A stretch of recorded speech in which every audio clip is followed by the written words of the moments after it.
You're listening to From the Horse's Mouth, intrepid conversations with Phil Fersht. Ready to meet the disruptors who are guiding us to the new great utopia by reshaping our world and pushing past corporate spin for honest conversations about the future impact of current and emerging technologies? Tune in now. I'm delighted to have Scott Galloway. He's a very famous, known entity in the world of podcasts. He's also a professor of marketing at NYU Stern School of Business. He's mentored many great marketeers and business leaders in his time. And he's very famous now for his Prof G and Pivot podcasts. I think many of you will be familiar with Scott. He's been talking a lot around media consolidation, what he's termed as the testosterone election, and the podcast election, and some of the high anxiety that's caused a lot of the mayhem in 2024. You were talking the other day on your pod about, what you think is going to happen after the election, and you said something around Trump, and outside of the big clown show, he's not going to fuck with the economy. And can you expand a bit more on why you said that and why you think that? Well, just based on his picks, I feel like the majority of his picks in a bad episode of Dancing with the Stars. But if you look at his picks around the economy, they've been adults, they've been very credible, impressive people. So it's almost as if he's decided the one place I gotta be serious is around the economy. And I think the folks he's picked, I would be surprised if he left FTC chair commonplace. I think Chairman Powell, last year, Taylor Swift was Times Person of the Year. That's ridiculous. The most consequential person in America, maybe the world last year, other than Putin or Zelensky, was probably Jerome Powell, who took inflation down in the West. But I feel, and I think most people on both sides of the aisle feel that Trump's picks for Treasury Secretary, Commerce, just appear to be very solid, confident picks, which stands in stark contrast to some of the other picks. Fantastic. You also mentioned at the beginning, one of our biggest issues, particularly impacting young men, is loneliness.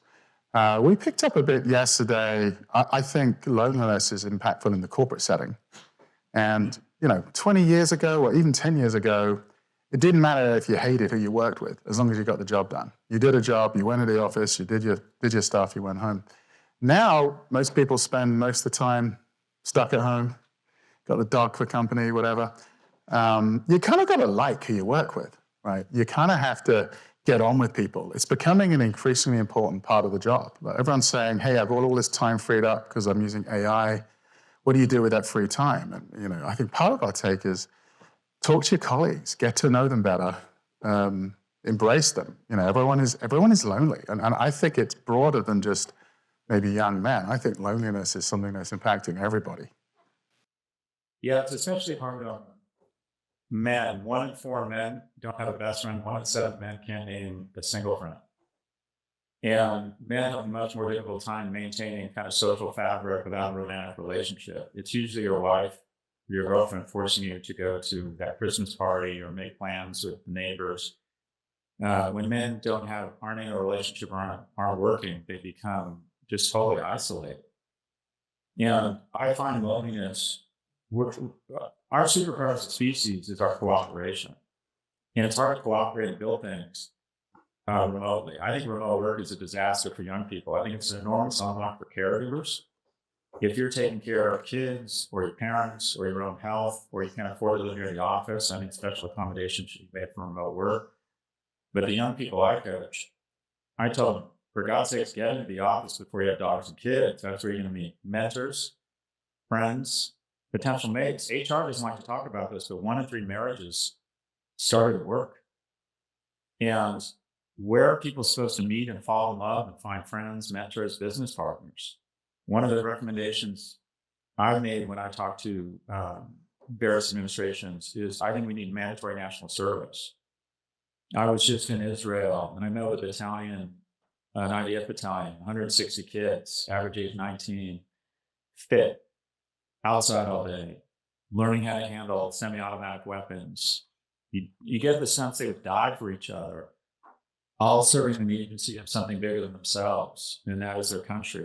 And I think some of the things that ail us, in addition to loneliness, is the lack of appreciation for just how wonderful America is.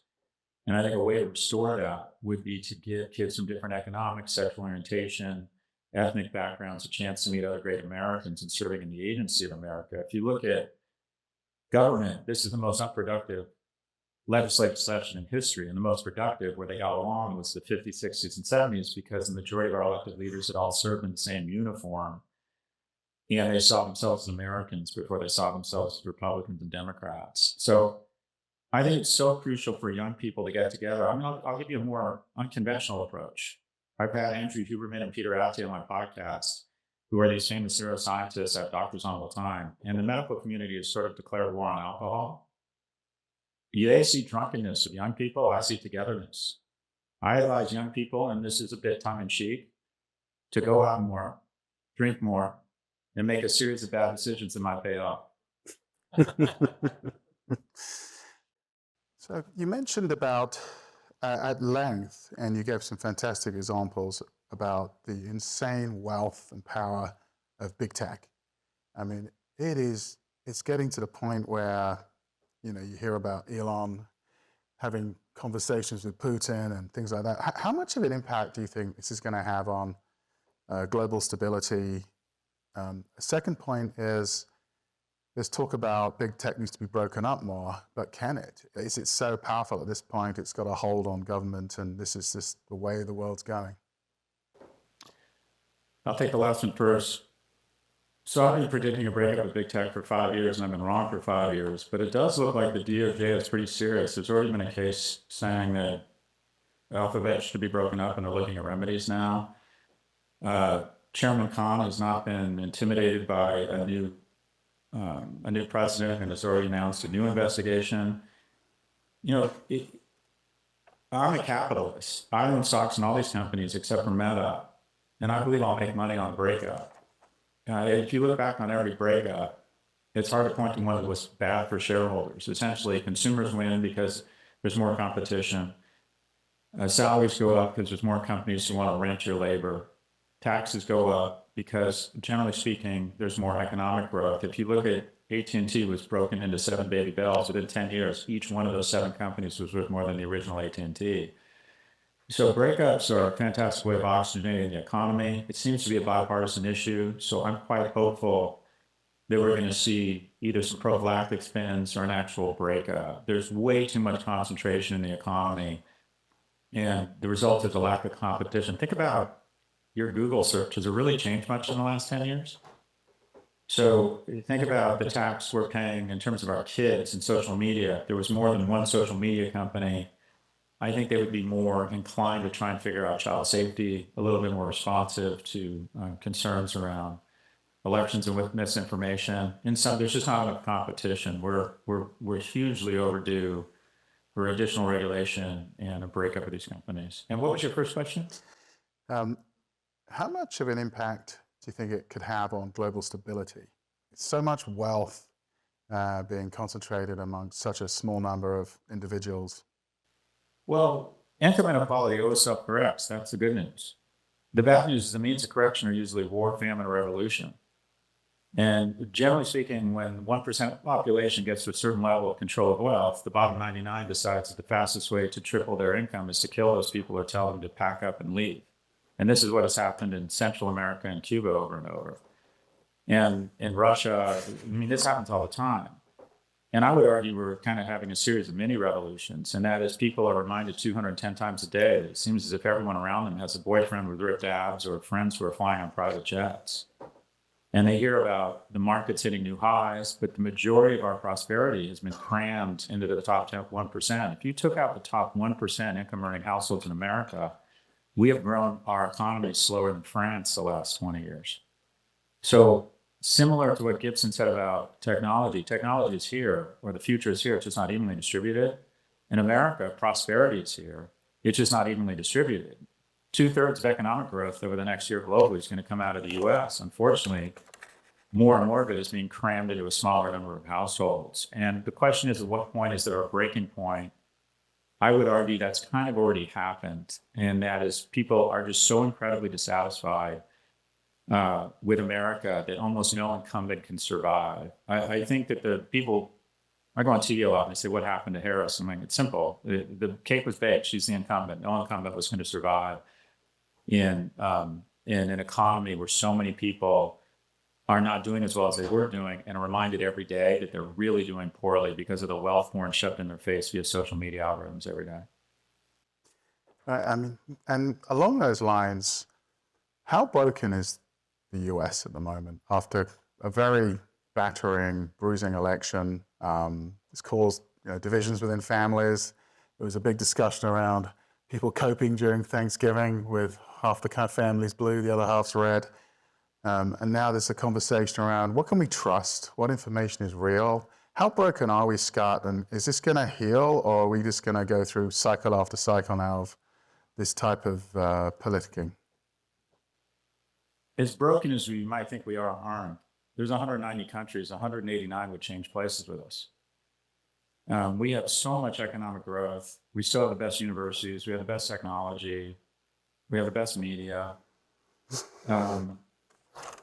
I would like to think we're getting our act together in terms of recognizing that these companies do not have our best interests at heart and require regulation. I also am paranoid, which doesn't mean I'm wrong, but I think that our adversaries cannot beat us economically, they cannot beat us militarily, so they weaponize their social media platforms to divide us. And I think we're starting to get hip to that, and we're going to put in place some regulations. I think spinning TikTok to U.S. entities is a smart idea. But I'm along the lines of Bill Clinton, and that is there's nothing wrong with America that can't be fixed with what's right with it. We have the hard part figured out. In 4 minutes post the close of the market into the earnings call of NVIDIA, it adds $250 billion in market cap. The hardest thing about solving these problems is resources, and we have the hard part figured out. So I would argue that we have the resources. I think we kind of have to hit rock bottom, but I do think I think America at its heart is a very generous, loving people.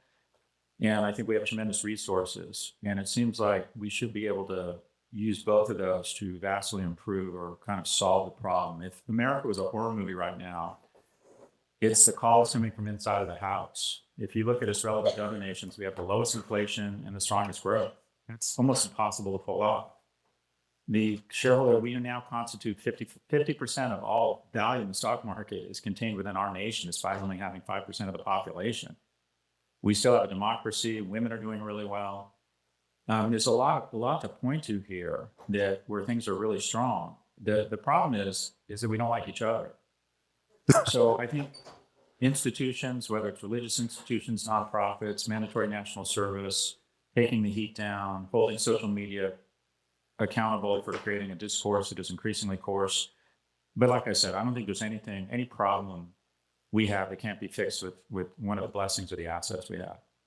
That's a great answer. I think a lot of people here appreciated that. I think it's getting to the end here.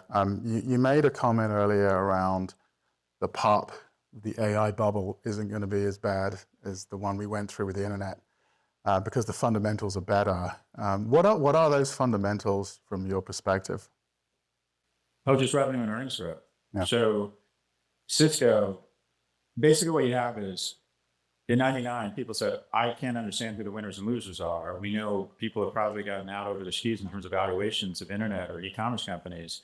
So I'll invest in the steel on the ground, the infrastructure, Cisco. And Cisco's price earnings multiple went to 120. And with NVIDIA, it might get to, it might be 35 or 40 or even 50, but its underlying earnings and revenue growth has been really dramatic. So in sum, that massive increase in valuation is more justified based on underlying business dynamics, that is revenue growth and earnings, than just a mood or a frenzy or hysteria to buy more AI. So does that mean they're not overvalued? No, I don't know. But I can tell you that the revenue growth and the earnings are much more robust and real than they were in these companies in 1999. Wonderful. Well, I think this has been an absolutely wonderful hour of your time and to hear many of your thoughts that many of us have been listening to on your pod, Scott. So I wanted to personally thank you. I love listening to your pod every week or every other day at the moment. So and I'm sure everyone here in the audience appreciates you too. So thank you very much.